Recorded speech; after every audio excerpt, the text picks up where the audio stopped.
Welcome to concept booster class.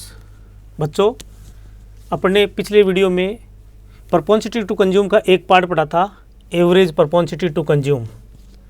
आज अपन पढ़ेंगे उसका next part, marginal propensity to consume. मतलब एक इकोनॉमी अपनी इनकम को किस टाइप से खर्च करती है। ये दो प्रकार की प्रोपेंसिटी होती है, इसकी दो तरह की प्रोपेंसिटी होती है, दो तरह की प्रवृत्ति होती है। एक होता है एपीसी और एक होता है एमपीसी। एपीसी के बारे में अपन ने पिछले वीडियो में डिस्कस किया था।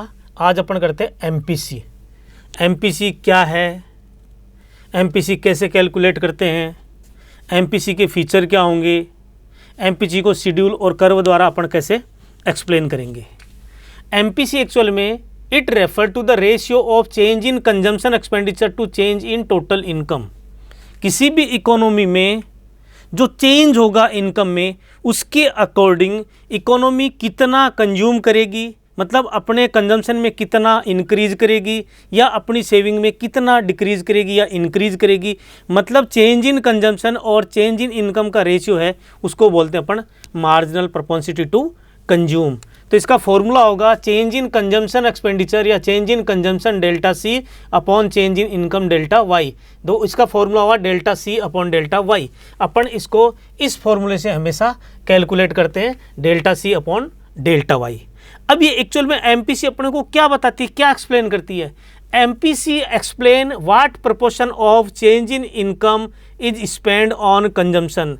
एमपीसी अपने को ये बताती है कि इकोनॉमी में जो इनकम में इंक्रीज हुआ है या इनकम में जो चेंज हुआ है, उसका कितना गुना उसने क्या किया है, कंजम्पशन एक्सपेंडिचर पे खर्च किया है। इसको बताती है एमपीसी। मतलब एमपीसी ये बताती है अपने को कि जो भी इनकम में इंक्रीज होगा या इनकम में चेंज होगा, उसके अकॉर्डिंग कंजम्पशन में किस टाइप का चेंज होगा, क्या चेंज होगा, ज़्यादा चेंज होगा या कम चेंज होगा, डेवलप कंट्री के लिए क्या होगा, डेवलपिंग कंट्री के लिए क्या होगा, रिचर पर्सन के लिए क्या होगा, पुअर पर्सन के लिए क्या होगा। ये जो एक्सप्लेन करती है वो कहलाती है एमपीसी। ये अपने को एमपीसी एक्सप्लेन करती है। जैसे अपने एक एग्जांपल ले लेते हैं, छोटा सा एग्जांपल है। कंजम्पशन एक्सपेंडिचर इंक्रीज हो गया, कंजम्पशन इंक्रीज फ्रॉम 70 टू ₹110। मतलब कितना इंक्रीज हुआ है, 40 इंक्रीज हुआ है। ऐसे इसकी इनकम जो इंक्रीज हुई इकोनॉमी की, वो 100 से लेकर 200 करोड़ इंक्रीज हो गया।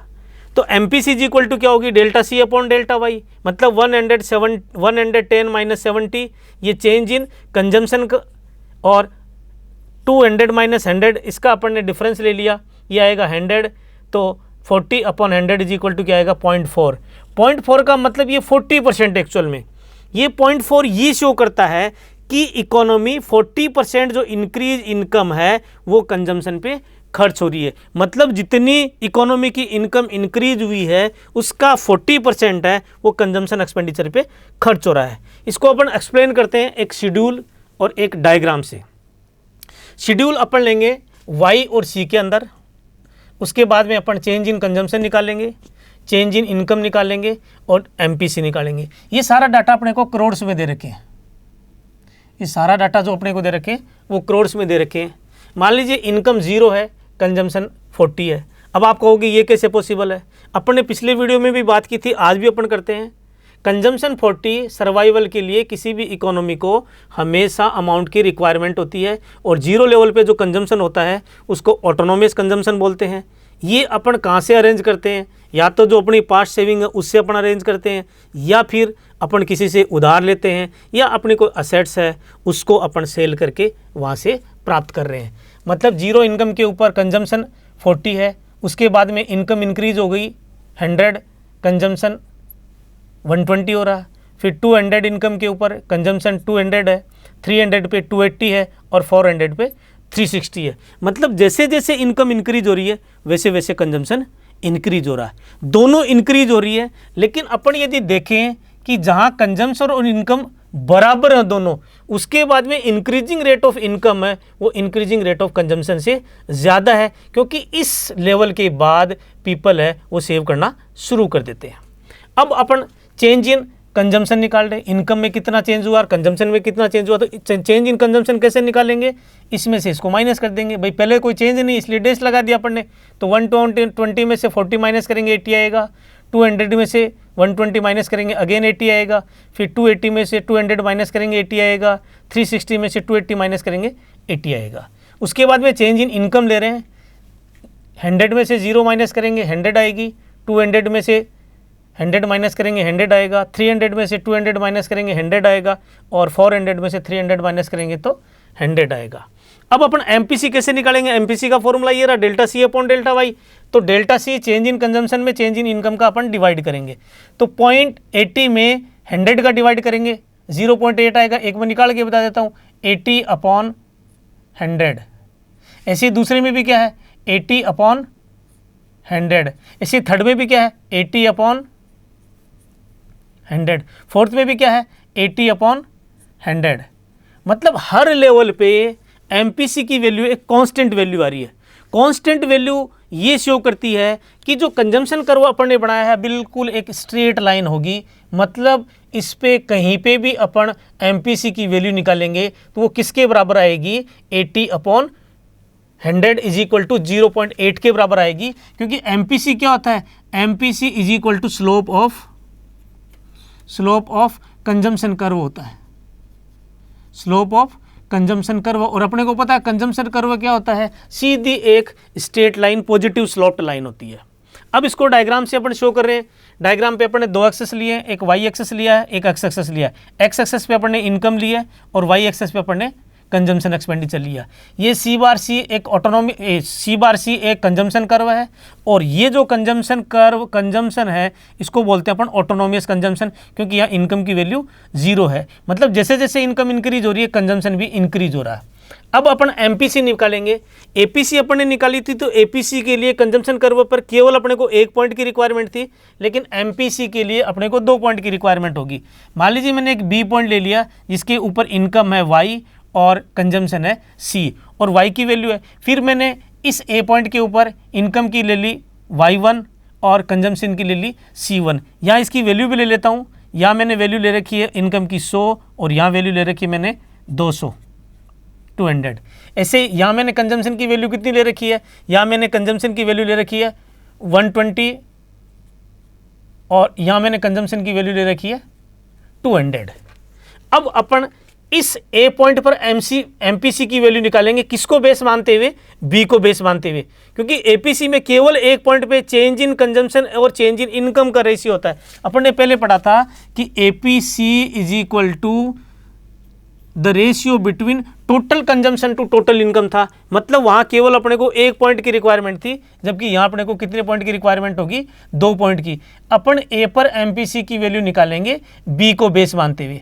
तो चेंज इन इनकम ये रही डेल्टा वाई, तो डेल्टा वाई क्या, या Y Y one and change in consumption C C one, और सी सी वन की वैल्यू निकालेंगे तो चेंज इन कंजम्पशन 200 माइनस 120 80 आएगा, और इनकम का डिफरेंस निकालेंगे 200 माइनस 100 इज इक्वल टू 100 आएगा, और 80 में 100 का डिवाइड करेंगे वो 0.8 आएगा।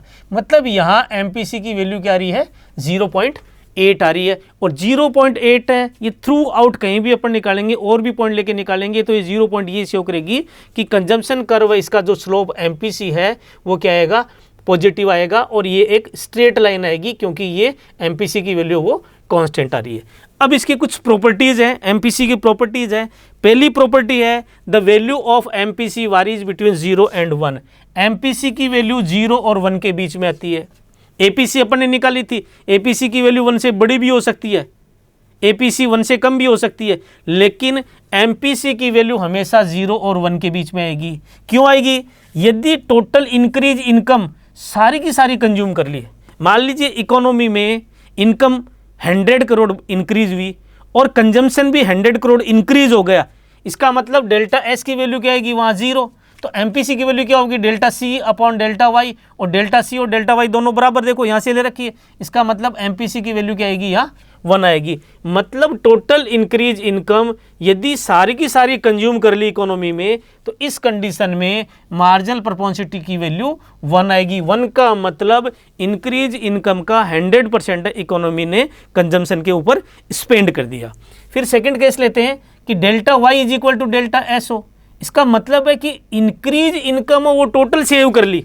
ये डेवलप्ड कंट्री में लागू होता है, डेवलपिंग कंट्री या जो पुअर पर्सन है उनके ऊपर लागू नहीं होता, क्योंकि डेवलप्ड कंट्री है वो पहले से ही अपने स्टैंडर्ड को मेंटेन रखती है, तो जैसे इनकम बढ़ती है तो वो क्या करती है, सेव करना, ज़्यादा सेव करना स्टार्ट कर देती है। तो इकोनॉमी यदि बढ़ी हुई इनकम को टोटल को सेव कर लेगी, इसका मतलब total consumption, change in consumption की वैल्यू 0 होगी और MPC 0 upon delta Y is equal to 0 होगी। तो इस कंडीशन में MPC की वैल्यू 0 होगी। उसके बाद में नेक्स्ट 4 प्रॉपर्टी है, MPC of poor is greater than that of richer, कि पुअर पर्सन है उसकी MPC की वैल्यू उसके लिए ज्यादा होती है रिचर के कंपैरिजन में। रीजन क्या है इसका, क्योंकि जो पुअर पर्सन होता है वो अपनी बढ़ी हुई इनकम का बहुत सारा हिस्सा या लगभग हिस्सा अपने मैनेजमेंट में या अपने को मेंटेन रखने के लिए या अपनी रिक्वायरमेंट को फुलफिल करने के लिए उसको इसकी रिक्वायरमेंट होती है, इसलिए MPC है वो पुअर पर्सन की ज़्यादा होती है रिचर के कंपैरिजन में। ऐसे ही जो डेवलपिंग कंट्री है और जो डेवलप्ड कंट्री है उसके कंपैरिजन में MPC डेवलपिंग कंट्री की ज़्यादा होती है। ज़्यादा इसलिए होती है क्योंकि वो लोग गरीब होते हैं, इसका मतलब वो अपनी बढ़ी हुई इनकम का मैक्सिमम हिस्सा वो क्या कर देते हैं, अपने आप को सर्वाइवल करने के लिए, अपने आप को मेंटेन करने के लिए, अपनी नीड्स को पूरा करने के लिए वो कर लेते हैं, पूरा कर लेते हैं। फिर लास्ट इसकी है MPC falls with successive increase in income. ये उस कंट्री के लिए लागू होगी जो डेवलपिंग से डेवलप्ड कंट्री बनती है। तो डेवलपिंग से जो कंट्री डेवलप्ड बनेगी उस कंडीशन में MPC की वैल्यू कम होगी, MPS की वैल्यू ज़्यादा होगी, क्योंकि वो अपनी इनकम का बहुत सारा हिस्सा पहले ही खर्च कर चुके होंगे, क्योंकि वो डेवलप्ड कंट्री बन गया। इसलिए अब वो क्या करेंगे, सेविंग को ज़्यादा महत्व देंगे या ज़्यादा सेविंग करेंगे। इस कंडीशन में जब सक्सेसिव इंक्रीज इन इनकम होगा, जो कंट्री डेवलप्ड बना है, तो वहाँ MPC की वैल्यू फॉल होगा।